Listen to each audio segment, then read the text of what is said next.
Now, we do have a second part of this, and so we do need another volunteer for this.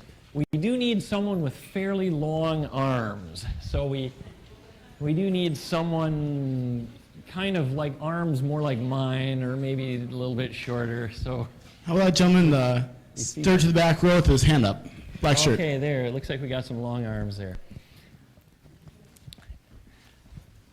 Thanks, Tony. It's kind of hard sometimes to see out there into the lights.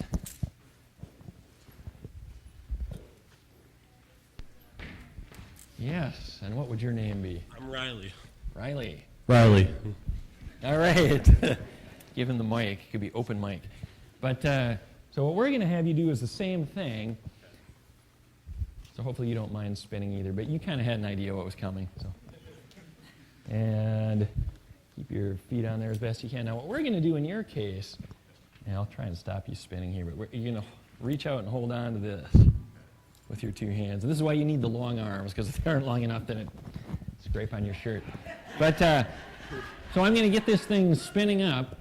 You're going to get it going pretty fast. And then once we get it going pretty fast, you're going to take it and turn it like this, and then turn it around this way and kind of see what happens. So. And the further you tip it, the more interesting the effect is. So. All right. And we have a high-tech method here. All right.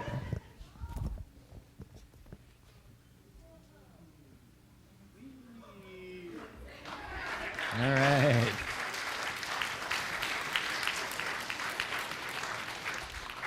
Now, this is actually the same principle that we were talking about before. In this case, the spinning motion of the tire and the spinning motion of Riley, right?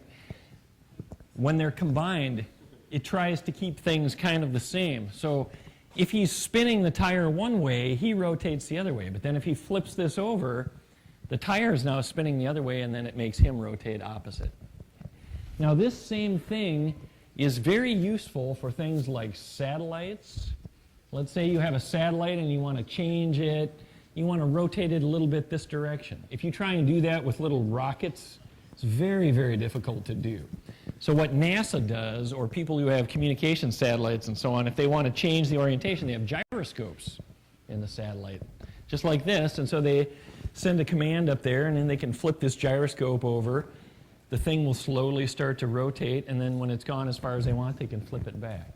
So this same principle is used for spacecraft and satellites. What's that? This tire can really spin. It really can spin. It's still going pretty well, actually. You want me to spin it up a little more? Sure. All right. Hold it sort of straight again, and I'll see. I'm surprised how well it's kept spinning out. And the faster it goes, the more dramatic the effect is. It also feels kind of interesting when you're the person doing it. It's kind of...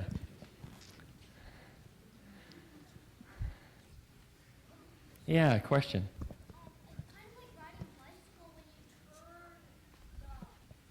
This is true. It is kind of like riding a bicycle. This is an excellent point, and nobody had brought that up before.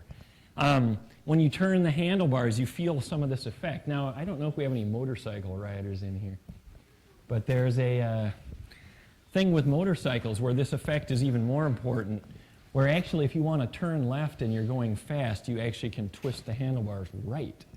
And this same effect occurs, and it lays you down to make the turn.